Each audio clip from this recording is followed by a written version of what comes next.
ಎಲ್ರಿಗೂ ನಮಸ್ಕಾರ. ಭಾರತೀಯ ರೈಲ್ವೆಯಲ್ಲಿ ಕೆಲಸ ಮಾಡಬೇಕು ಅಂತ ಅನ್ಕೊಂಡಿದ್ದೀರಾ? ಬಟ್ ನಿಮ್ಮ ಕ್ವಾಲಿಫಿಕೇಷನ್ಗೆ ಯಾವ ಜಾಬ್ ಮ್ಯಾಚ್ ಆಗುತ್ತೆ ಅಂತ ಗೊತ್ತಿಲ್ವಾ? ಸೊ ಇವತ್ತಿನ ಈ ವಿಡಿಯೋಲ್ಲಿ ಅದ್ರ ಬಗ್ಗೆ ನಾವು ಕಂಪ್ಲೀಟಾಗಿ ತಿಳ್ಕೊಳ್ಳೋಣ.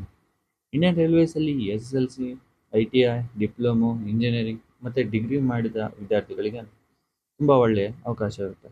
ಹಾಗಾದರೆ ನಿಮ್ಮ ಕ್ವಾಲಿಫಿಕೇಷನ್ಗೆ ಯಾವ ಜಾಬ್ ಮ್ಯಾಚ್ ಆಗುತ್ತೆ ಅಂತ ಕಂಪ್ಲೀಟಾಗಿ ನೋಡೋಣವಾ? ಇಫ್ ನೀವೇನಾದರೂ ಎಸ್ ಎಲ್ ಸಿ ಪಾಸ್ ಆಗಿದ್ರೆ ಭಾರತೀಯ ರೈಲ್ವೆದಲ್ಲಿ ಇರುವಂಥ ಗ್ರೂಪ್ ಡಿ ಮತ್ತು ಆರ್ ಪಿ ಎಫ್ ಹುದ್ದೆಗಳಿಗೆ ಅರ್ಜಿ ಸಲ್ಲಿಸ್ಬೋದು. ಮತ್ತು ನೀವೇನಾದರೂ ಐ ಟಿ ಐ ಕಂಪ್ಲೀಟ್ ಮಾಡಿದರೆ ಟೆಕ್ನಿಷಿಯನ್ ಹಾಗೂ ಅಸಿಸ್ಟೆಂಟ್ ಲೋಕೋ ಪೈಲಟ್ ಹುದ್ದೆಗಳಿಗೆ ಅರ್ಹರಾಗಿರ್ತೀರ. ಮತ್ತು ನೀವೇನಾದರೂ ಡಿಪ್ಲೊಮೊ ಅಥವಾ ಇಂಜಿನಿಯರಿಂಗ್ ಕಂಪ್ಲೀಟ್ ಮಾಡಿದರೆ ಜೂನಿಯರ್ ಇಂಜಿನಿಯರಿಂಗ್ ಮತ್ತು ತಾಂತ್ರಿಕ ಹುದ್ದೆಗಳಿಗೆ ಅರ್ಜಿ ಸಲ್ಲಿಸಬಹುದಾಗಿರುತ್ತೆ.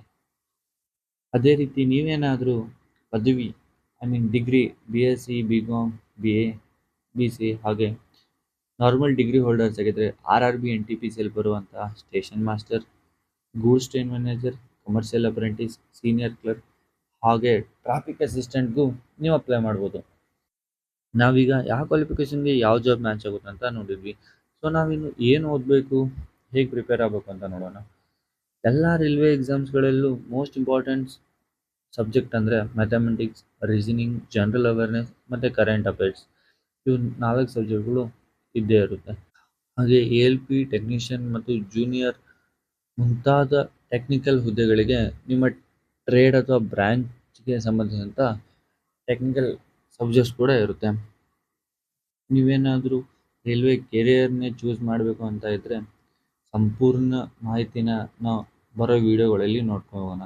ಸಂಪೂರ್ಣ ಮಾಹಿತಿ ಅಂದರೆ ಕ್ವಾಲಿಫಿಕೇಷನ್ ಆಗಿರಬಹುದು, ಹಾಗೆ ಸ್ಯಾಲ್ರಿ ಇರ್ಬೋದು, ಎಲಿಜಿಬಿಲಿಟಿ ಇರ್ಬೋದು, ಎಕ್ಸಾಮ್ ಪ್ಯಾಟರ್ನ್ ಹೇಗಿರುತ್ತೆ, ಸಿಲೆಬಸ್ ಹೇಗಿರುತ್ತೆ, selection process, complete selection process ಹೇಗಿರುತ್ತೆ ಅಂತ ನಾವು ನೆಕ್ಸ್ಟ್ ವಿಡಿಯೋಲಿ ನೋಡೋಣ. ಸೊ ನಿಮಗೇನಾದರೂ ನೆಕ್ಸ್ಟ್ ವಿಡಿಯೋಲ್ಲಿ ಯಾವ ಜಾಬ್ ಬಗ್ಗೆ ಕಂಪ್ಲೀಟ್ ಮಾಹಿತಿ, ಅದರ ಅರ್ಹತೆ ಏನು, ಸಂಬಳ ಏನು, ಪರೀಕ್ಷೆ ಹೇಗಿರುತ್ತೆ, ಸಿಲೆಬಸ್ ಯಾವ್ಯಾವ ರೀತಿ ಇರುತ್ತೆ ಮತ್ತು ಕಂಪ್ಲೀಟಾಗಿ ಪ್ರಿಪೇರ್ ಆಗೋದನ್ನು ನೋಡಬೇಕಂತಿದ್ರೆ ಕಮೆಂಟ್ ಮಾಡಿ.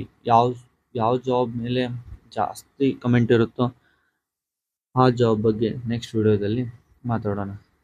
ಧನ್ಯವಾದಗಳು.